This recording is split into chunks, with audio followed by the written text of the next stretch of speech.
the East Coast too. And good evening if any of you who have joined from Asia as well. And welcome to the Fireside Chat today on PCI 4.0. I know PCI 4.0 has created quite a buzz in the market, or let's say in the payment industry specifically. Lots of requirements, lots of approaches, and number of things have changed. And I know that, okay, all of you are quite eager to understand that, okay, what all things have changed and how exactly your organization has got impacted because of this new standard, because of this new approach as well. And over here, we will answer majority of your questions, okay? And if, let's say, we are not able to, you can always write back to us and we'll be able to, let's say, we'll be very happy to answer any of your pending questions as well. So need not worry. But at the end of the day, or let's say at the end of the hour, all of your questions will be answered, whether online or offline at any point in time.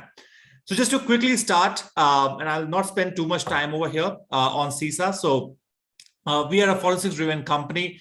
We started way back in 2006 onwards. So more than a decade, or let's say 15 plus years of experience we have in payment security specifically. We call ourselves one-stop shop for all the PCI offerings. However, today we are proud to say that, okay, we are a one-stop shop for all the cybersecurity offerings as well. And we are globally recognized by majority of the payment brands, along with Crest, PCI ASV, and let's say the others as well follow the same pattern. So this fireside chat will be another 60 minutes. 45 minutes will be the, let's say the exact session. And the rest of the 15 minutes will be around the Q&A. All the participants over here, all the attendees will be on listen-only mode. You can submit your questions using the Q&A section, which is at the bottom of your screen. So if you want to quickly have a check on it, you will be able to see it on the bottom of your screen, the Q&A section. You can use it for any other thing.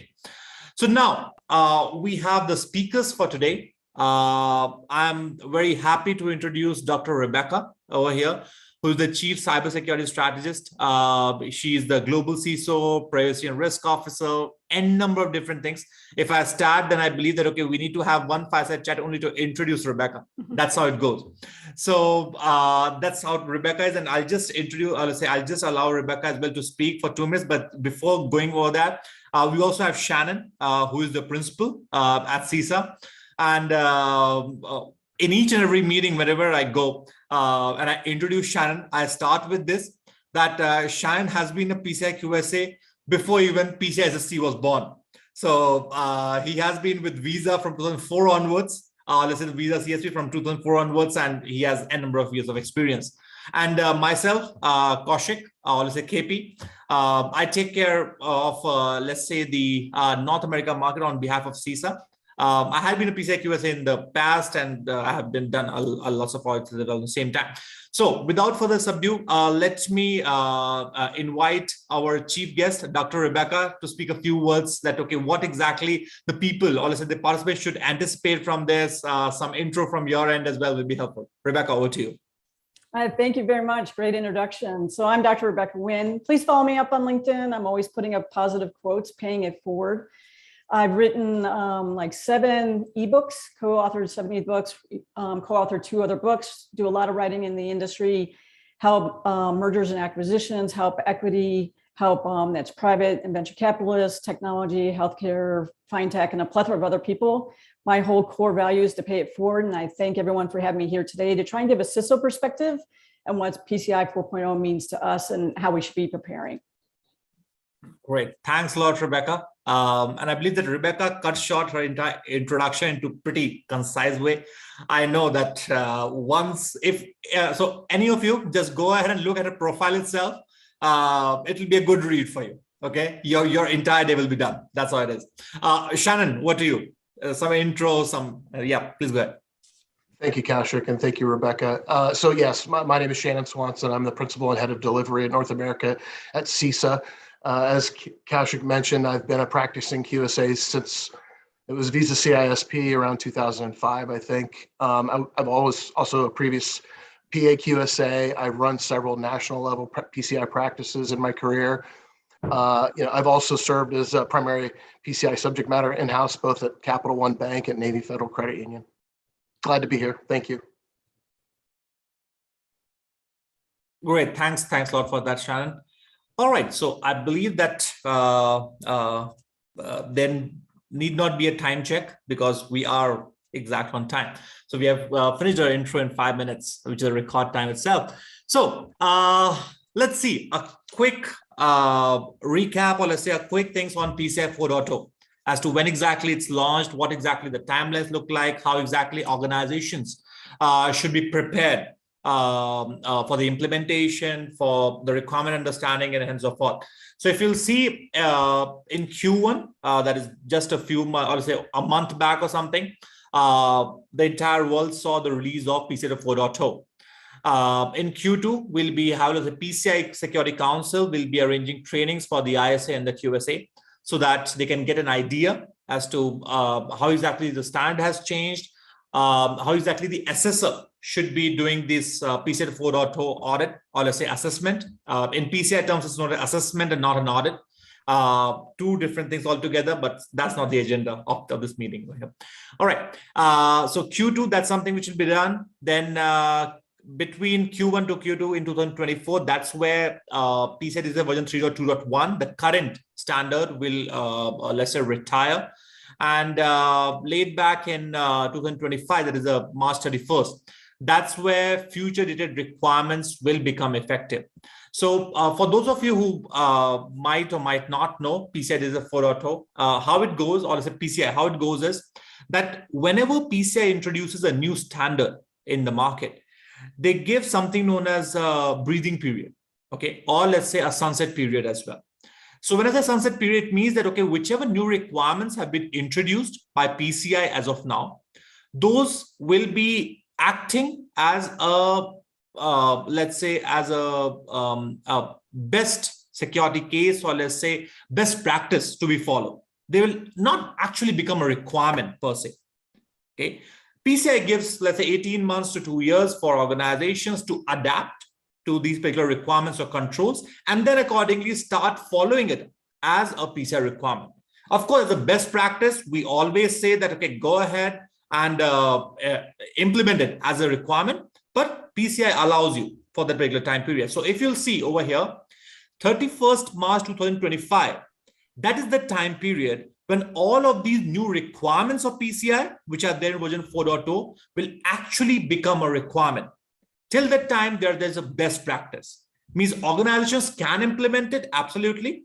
But if, let's say, you haven't implemented those, let's say, requirements, then you will not be considered that, okay, you are non-compliant. Not at all. That's the best practice till 31st March 2025.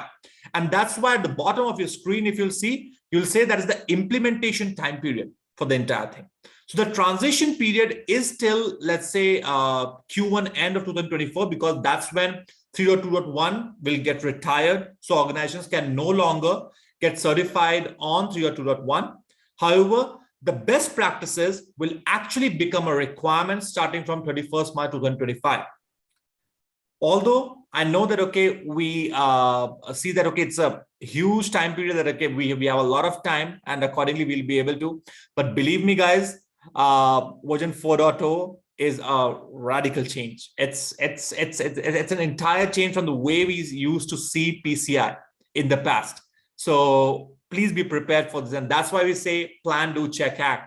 I know this particular thing has been taken up from the ISO standards, the PDCA cycle, but I think that it goes well as well with the current PCI 4.0, where you have the transition period and the implementation period, and when exactly you have to plan, then start doing it, then check the controls, check the requirements, how exactly you have implemented the same, and then act on it. That's how you should be going. That's how organizations should be going. So without any further things, let's start with the fireside chat, and I'll just stop sharing my screen so that you can see the all the speakers on the board. All right.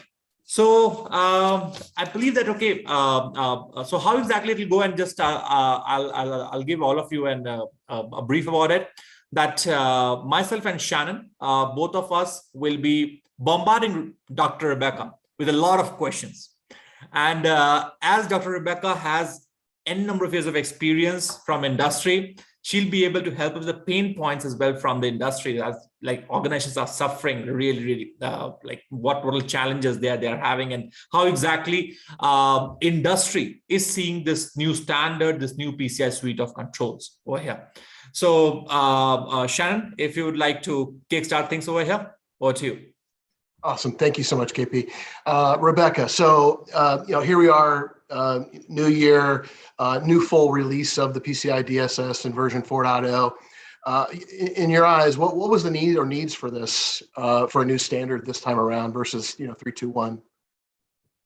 Well, this was actually brought on by the industry. The industry was saying, hey, we need this improved, and well over 200 companies actually had input into this over 3 different renditions. So it's not something that a couple of people just decided upon.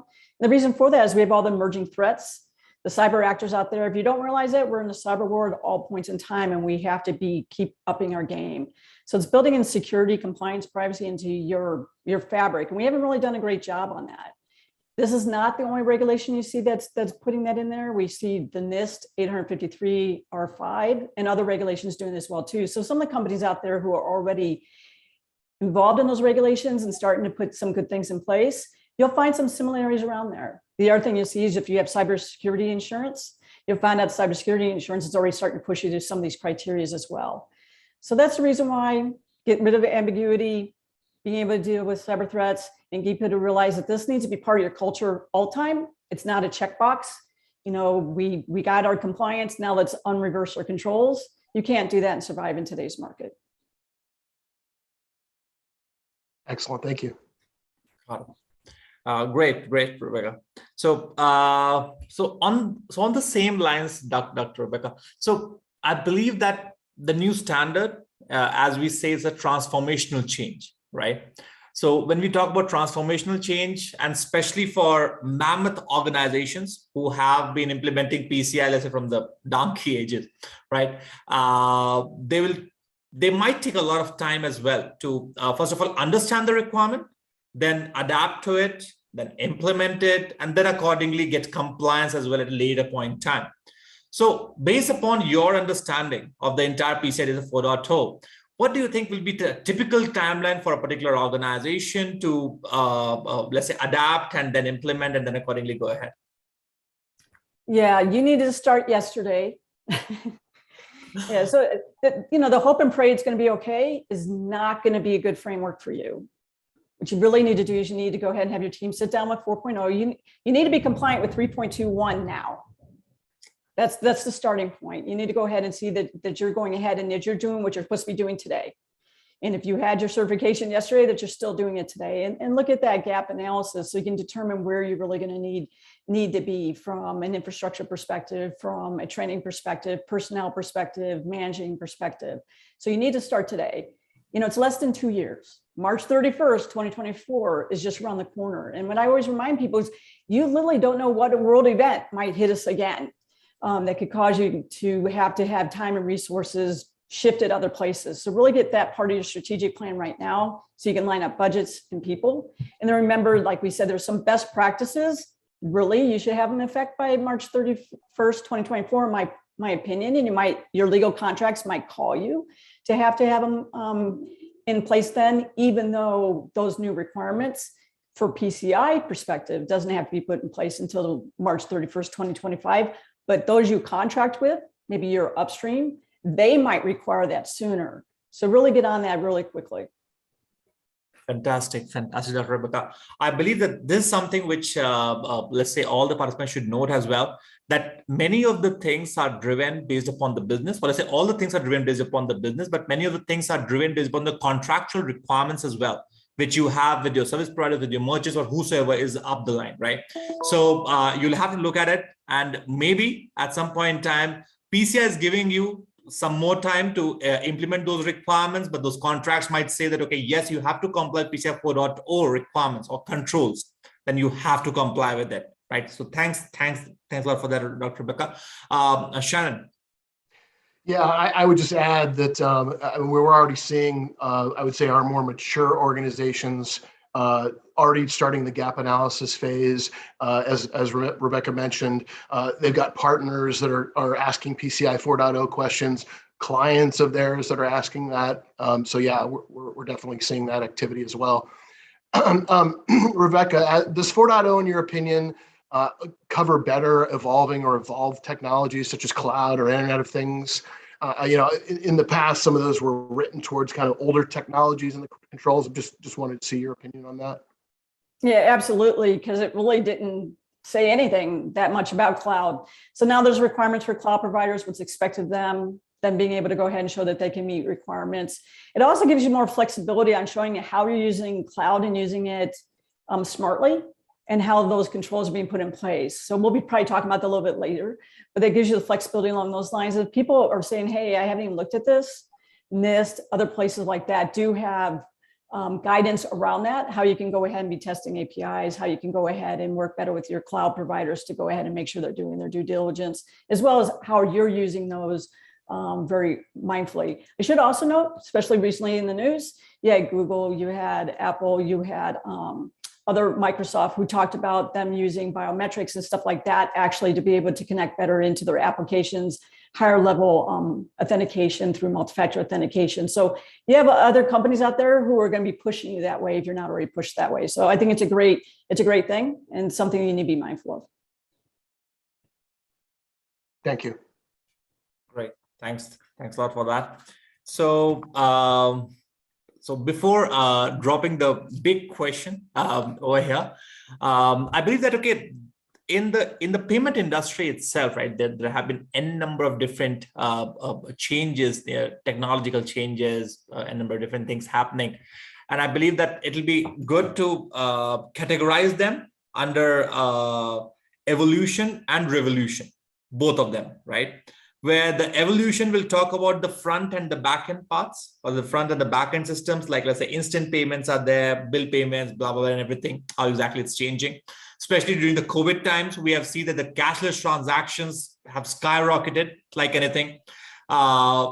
Many of the, I believe that once a survey was conducted by PwC, another 89 to 90% of the people agreed that the e-commerce push is way more.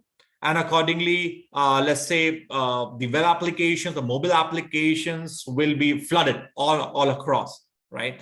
And then comes the revolution, where we talk about the structural changes to the payment mix and things, where we come out with buy now, pay later, or let's say the cryptocurrencies, central banks coming out with their own digital currencies and things like that, okay? And at the same time, I'll say that just as soon as let's say the pandemic just got over, PCI came out with the new standard. And PCI, whenever the industry looks at PCI, they always look at PCI from a technical perspective. They say that, okay, yes, PCI is there. There will be top notch in let's say the technical standard, the technical requirements as such. And I believe that the entire audience as well over here will be, let's say, very eager to know that, okay, how exactly technical changes have happened in PCI 4.0 and how exactly it differs from the other standards. So Dr. Rebecca, if you can throw some light on the same, it would be really helpful. Dr. Rebecca. Yeah, I'll do my best. I will say that there's a lot. I actually have made a couple of notes. I wanted to make sure there was like 13 points I wanted to at least call out to have on your radar, but there's more. One of the things is that, hey, full disk encryption, right? Best thing out there. We've known for a long period of time that full disk encryption in of itself no longer is a safety net, right? It's a better net than nothing. So one thing is, companies out there, if you're just using full disk encryption, you're not looking at other ways to do how you're doing your cryptology, things along those lines, how you're using your ciphers, things like that, you're probably gonna have to spend some time and resources in then evaluating that, so you can go ahead and bring that up to the newer standards. So that's one place that I wanna make sure people realize. You're gonna take a look. You might have some other dollars outlay if you haven't already started moving that way. Bigger companies have already started moving that way. Small, medium might not have started moving that way. Multi-factor authentication is another place. Many of you in your cybersecurity insurance have realized that they're saying, hey, you're doing remote desktop, things along those lines, you need to have multi-factor authentication in. Having your own authentication server no longer works. We want you to use a third party to be able to authenticate. And some of you guys have moved that way. But now you want to do it down into the card environment. That means that you might have to buy some more licenses. It means you might have to be training up some more people. You might have to have some other things along those lines. So that's another place that you're going to have some outlay. See where I'm going here. You need to make sure that you're doing this today so you can start doing your budgets. When we look at applications, we look at systems and how